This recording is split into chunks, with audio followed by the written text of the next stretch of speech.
আসসালামু আলাইকুম রহমতুল্লাহি ওবরকাতুহু। সম্মানিত দর্শক, আজকের যে শিরোনামটি মূলত তারেক রহমান সাহেবকে উদ্দেশ্য করে। যদিও পুরো বক্তব্য তারেক রহমান সাহেবকে নিয়ে আবর্তিত হবে, তবুও তার মধ্যে বাংলাদেশের ইতিহাস থাকবে এবং আমরা যারা বাংলাদেশের সাধারণ মানুষ আগামীতে আমরা কি ধরনের বহু রাজনৈতিক যে চক্রান্ত, আন্তর্জাতিক চক্রান্ত, সেই চক্রান্তের খপ্পরে পড়তে যাচ্ছি, সে বিষয়গুলো আমি আমার দৃষ্টি থেকে যতটুকু দেখছি সেই বিষয়গুলো খোলামেলাভাবে উপস্থাপন করব। আমার বিশ্বাস বিএনপি যারা লোকজন আছেন তারা অনেকে জানেন, অনেকে বলেন নিজেদের মধ্যে করে, কিন্তু প্ল্যাটফর্মে এসে হয়তো অনেকের বলার সুযোগ হয় না। অথবা এই সমাজে অনেক লোক আছেন যারা আমার সাথে যে বিষয়গুলো আছেন তারা খুব ভালোভাবে বুঝেন, কিন্তু তারপরেও হয়তো অনেকের আমার মতো প্ল্যাটফর্ম নেই বা অডিয়েন্স নেই। তো যে কারণে আমার কাছে মনে হলো যে তারেক রহমান সাহেব, বিএনপি এই মুহূর্তে যেহেতু নির্বাচনে হাওয়া তাদের পক্ষে, আগামীতে যদি কোনো মতো একটা নির্বাচন হয়, একেবারে টেনে টুনে একটা নির্বাচন হয়, সেক্ষেত্রে নির্বাচনের ফলাফল বিএনপির দিকে যাবে, এটা বলতে গেলে একেবারে স্পষ্ট। আর তারেক রহমান সাহেব প্রধানমন্ত্রী হবেন, এটা আরো স্পষ্ট। এই জন্য যে সকল ধড়িবাজ লোক আছে, ধান্দাবাজ লোক আছে, তারা রীতিমতো বিএনপি এবং তারেক রহমান সাহেবের পক্ষে নিজেদের যা কিছু আছে সব কিছু নিয়ে তারা ঝাঁপিয়ে পড়ছে। তেল হোক, তাল হোক, মানে যা কিছু আছে সব নিয়ে তারা বিএনপির পক্ষে ঝাঁপিয়ে পড়ছে। আমরা একটা কথা জানি আঞ্চলিক ভাষা, যে বেশি ভালো ভালো না। অতিরিক্ত মহব্বত, অতিরিক্ত চিন্তা চেতনা, অতিরিক্ত তোয়াজ তদবির সবই বিপদ এবং বিপত্তি ডেকে নিয়ে আসে। আবার বিজয়ের ব্যাপারে যখন মানুষ খুব বেশি, যাকে বলা হয়, নিশ্চিত হয়ে যায়, তখন বিজয়টা তার কাছ থেকে দূরে চলে যায়। এটার অনেক প্রাকৃতিক বিষয় রয়েছে। আল্লাহ যখন আপনাকে কোনো একটা নিয়ামত দেন, এবং কোনো কারণ ছাড়া আপনাকে একটা নিয়ামত দেন, এবং সেই নিয়ামতের মর্যাদা দেওয়ার মতো মন মানসিকতা যদি না থাকে, মর্যাদা দিতে যদি ব্যর্থ হন এবং কৃতজ্ঞ না থাকেন, ওয়াম্মা বিনিয়ামতে রব্বিকা ফাহাদ্দিস, এই নিয়ামত আপনার জন্য লায়াবিলিটিস হয়ে যায়। এখন এই সময়টিতে যারা রাষ্ট্র ক্ষমতায় আছেন এবং আগামীতে যারা রাষ্ট্র ক্ষমতায় আসবেন, তারা টু দি পয়েন্টে বলতে পারবেন না যে আমাদের এই কর্মের কারণে জনগণ খুশি হয়ে আমাদেরকে ভোট দেবে, অথবা আমাদের এই কর্মের কারণে আল্লাহ রাব্বুল আলামিন একটি সম্প্রদায়কে সরিয়ে আমাদেরকে আমাদের সুকর্মের জন্য, ভালো কর্মের জন্য আমাদেরকে রাষ্ট্র ক্ষমতায় বসাবেন। তাহলে এখন যে পুরো বিষয়টি রয়েছে আল্লাহর ইচ্ছার উপর। আল্লাহ দয়া করে একটা সুযোগ দিয়েছেন কারোর জন্য, আর সেই সুযোগগুলো কাজে লাগানোর জন্য যে আধ্যাত্মিকতা দরকার, যে ভালো মানুষই দরকার, যে নির্লোভ মন দরকার, সুষ্ঠু চিন্তা দরকার, এগুলো যদি না হয় এই নিয়ামতগুলো বুমেরাং হয়ে যাবে। তো সেই দিক থেকে বিএনপি যারা কর্তা ব্যক্তি, তারেক রহমান সাহেব সহ সবাই, তাদের সবাইকে ভালো চিন্তা করতে হবে। মনের মধ্যে কোনো রকম দুষ্ট চিন্তা রাখা যাবে না, কিংবা যাকে বলা হয় যে ঠিক আছে ক্ষমতায় বসে নেই তখন দেখা যাবে, এটা করবো ওটা করবো না। অ্যাবসলিউটলি ক্ষমা সুন্দর দৃষ্টিতে দেখে মুহাম্মদুর রাসূলুল্লাহ সাল্লাল্লাহু আলাইহি ওয়াসাল্লাম মক্কা বিজয়ের পরে যে উদারতা দেখিয়েছিলেন, ঠিক সেই উদারতা যদি বিএনপির নেতা এবং কর্মীরা ধারণ না করতে পারেন, তাদের এই বর্তমান যে নিয়ামতটি, এটি বুমেরাং হয়ে যাবে, যেভাবে গত 17 মাসে সমন্বয়কদের, ছাত্রদের, জামাতের অনেক নিয়ামত তাদের জন্য বুমেরাং হয়ে পড়েছে। এ গেল আধ্যাত্মিকতা বা প্রাকৃতিক। এখন রাজনৈতিক বিষয়গুলো বলি। কঠিন বাস্তবতা হলো যে এই মুহূর্তে বিএনপির কোনো বন্ধু নেই। এমনকি বিএনপি যাদেরকে জোট সঙ্গী হিসেবে মনোনয়ন দিয়েছে, তাদের কারোর সঙ্গেই বিএনপির দীর্ঘদিনের বিশ্বাসযোগ্য বন্ধুত্ব নেই, এবং এদের অনেকের সঙ্গে, জামাতের অনেকের সঙ্গে আওয়ামী লীগের এত ভালো সম্পর্ক ছিল যে সম্পর্কটা বিএনপির সঙ্গেও তাদের কখনো হয়নি। তো বিএনপির ঘরের মধ্যে বোঝার চেষ্টা করুন কারা আছে। 2 নম্বর হলো যে সকল নেতা এবং কর্মী তারা গত 15 বছরে মজলুম ছিলেন, জুলুম, অত্যাচার, নির্যাতনের শিকার হয়েছেন, এটা হলো তাদের প্রধান পরিচয়। কিন্তু সততা, শিক্ষা, দীক্ষা, ন্যায়পরায়ণতা, দেশপ্রেম, যোগ্যতা কোনো একটা বিষয় দলকে এবং দেশকে বিশ্বের মানচিত্রে তুলে ধরবেন বা পার্লামেন্টে তুলে ধরবেন, জাতির কাছে উদাহরণ হিসেবে তুলে ধরবেন, বুকে হাত দিয়ে বলুন তো কোন মানুষটি সম্পর্কে জনাব তারেক রহমান শতভাগ বিশ্বাস স্থাপন করতে পারছেন বা শ্রদ্ধা করতে পারছেন এই কয়েকদিনের মধ্যে দেশে আসার পরে কিংবা দেশে আসার আগে। কাজেই দলের ভেতরে, দলের বাইরে বিএনপি বন্ধুহীন, একমাত্র আল্লাহ ছাড়া আর বিএনপি যারা নেতাকর্মী তাদের মন, মস্তিষ্ক, জ্ঞান, গরিমা, বুদ্ধি এবং নিজের শরীরটি ছাড়া তাদের কোনো বন্ধু নেই।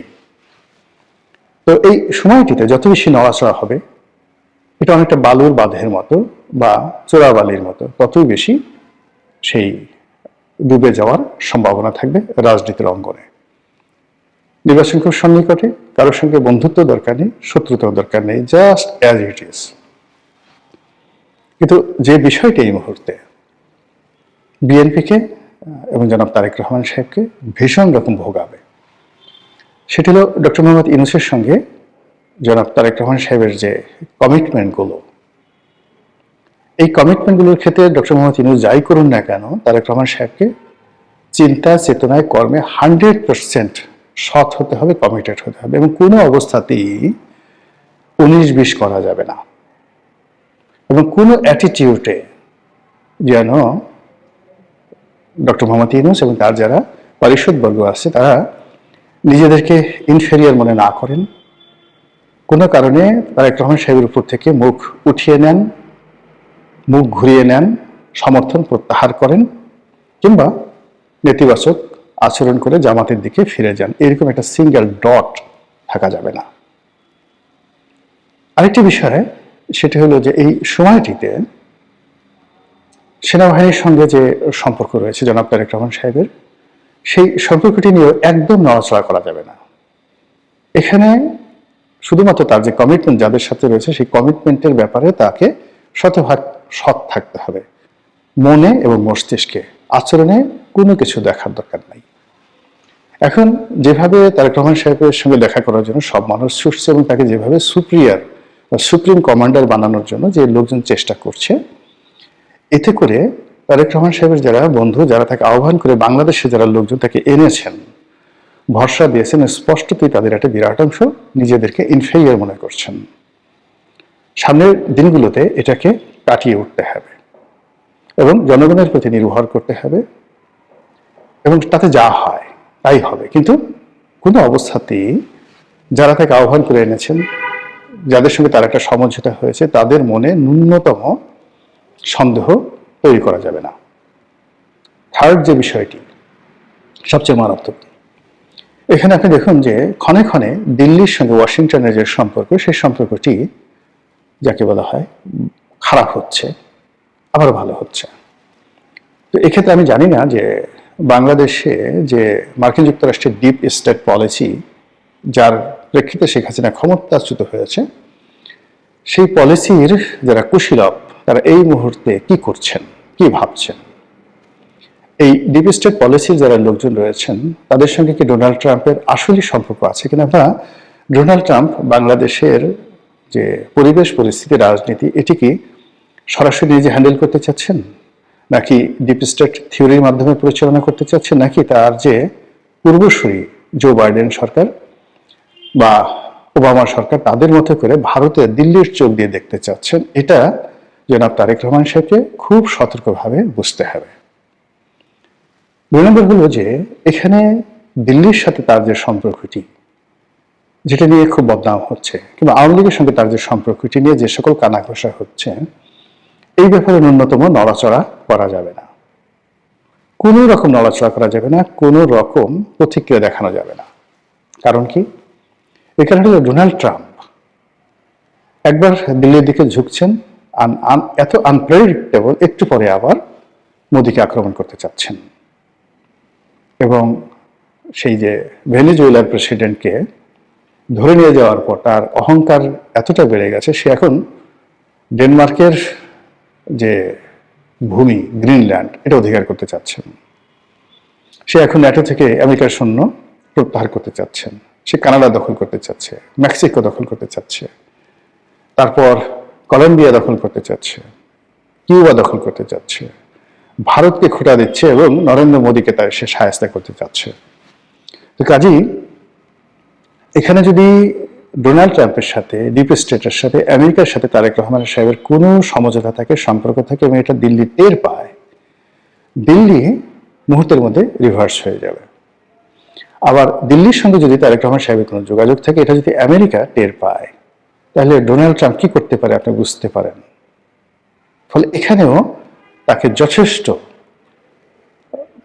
প্রজ্ঞা নিয়ে, বুদ্ধি নিয়ে, মেধা নিয়ে পুরো পরিস্থিতি তাকে মূল্যায়ন করতে হবে, তারপর নড়াচড়া করতে হবে। এবং এখন যেটা ডেইলি স্টারের যে সম্পাদক যে কথাগুলো বলছেন, যে মত প্রকাশের স্বাধীনতা দূরের কথা, বেঁচে থাকাটাই তো এখন সমস্যা হয়ে দেখা দিয়েছে। তারেক রহমান সাহেব এবং বিএনপির এখন যে অবস্থা, বাইরে থেকে আপনারা দেখছেন ক্ষমতায় আসবে, প্রধানমন্ত্রী হবে, এটা একটা সাইড। কিন্তু ডার্ক সাইডটা হলো যে অসংখ্য ঝুঁকি একেবারে ঝড়ের মতো করে জনাব তারেক রহমান সাহেব এবং বিএনপিকে গ্রাস করার জন্য চারিদিকে যেভাবে ওত পেতে আছে, পান থেকে চুন খসলেই পুরো দল এবং এই দলের অসংখ্য নেতাকর্মী রীতিমতো কৃষ্ণ গহ্বর, যেটাকে আমরা বলি ব্ল্যাক হোল, সেই ব্ল্যাক হোলের মধ্যে পড়ে যাবে, এতে কোনো রকম সন্দেহ নেই। সেক্ষেত্রে নির্বাচন, তারপরে জয়লাভ করা, তারপরে প্রধানমন্ত্রী হওয়া, এই জিনিসগুলো সেকেন্ডারি হয়ে যাবে। প্রথম সমস্যা হবে প্রাণ বাঁচানো এবং অস্তিত্ব রক্ষা করা। এবং আওয়ামী লীগ জমানাতে তাদের যতটুকু ছিল সেটাও এখন এই যে নতুন যে একটা ঝুঁকির মধ্যে পড়েছে, সেই ঝুঁকির কারণে সেটি আরো ভয়ঙ্কর হয়ে পড়েছে। ডোনাল্ড ট্রাম্পকে কোনো অবস্থাতেই বিশ্বাসও করা যাচ্ছে না, অবিশ্বাসও করা যাচ্ছে না, অ্যাভয়েডও করা যাচ্ছে না, ধারণা করা যাচ্ছে না। এবং প্রধান দল হিসেবে তাকে এই জিনিসগুলো করতে হবে। এবং আমেরিকানরা এতটা কান কথা শুনে অবাক হয়ে যাবেন যে স্বয়ং ডোনাল্ড ট্রাম্প, এই বাংলাদেশে দেখা গেল যে ওই যে ভাইরাল সিদ্দিক আছে, এখন ভাইরাল সিদ্দিকের সঙ্গে যদি আমেরিকার কোনো সিআইএর কর্মকর্তার সম্পর্ক থাকে এবং এরা এই ভাইরাল সিদ্দিকের কথা সুন্দরভাবে লিখে রিপোর্ট করে তারা ডোনাল্ড ট্রাম্পের কাছে পৌঁছে দেবে এবং ডোনাল্ড ট্রাম্প সেই রিপোর্টের ভিত্তিতে সিদ্ধান্ত নেবে। এই হলো আমেরিকার, আমরা বাইরে থেকে যত তাকে সিস্টেমেটিক মনে করি, এটা ক্ষেত্র বিশেষে, কিন্তু বেশিরভাগ ক্ষেত্রে তারা যে সকল এজেন্সির মাধ্যমে কথা বলে, যে সমস্ত লোকজনের মাধ্যমে কথা বলে, তাদের যে সকল এজেন্ট রয়েছে, দালাল রয়েছে, ফড়িয়া রয়েছে, তাদের নীতি নৈতিকতার মান এতটা নিচু পর্যায়ের এবং সেই সকল লোকের উপর নির্ভর করে আমেরিকা এই পৃথিবীতে যে অশান্তি করেছে যাবৎকালে এবং তারা নিজেদের অর্থ যত নষ্ট করেছে, এটা পৃথিবীর অন্য কোনো দেশ রাষ্ট্র করেনি। একটা রাষ্ট্র কেবল নিজেদের দেশের জনগণের কাছে $13 ট্রিলিয়ন দেনা আছে। 1000 বিলিয়নে 1 ট্রিলিয়ন, 1 বিলিয়নে 12,000 কোটি টাকা।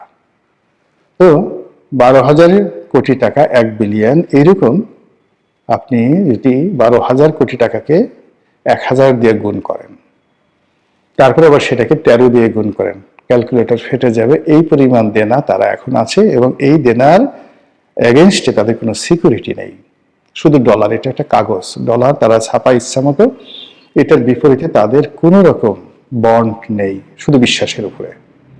পুরো পৃথিবী, আমেরিকার পতন, তারা এখন যেভাবে পৃথিবী চালাচ্ছে, তাদের পতন মানে সারা পৃথিবীর পতন।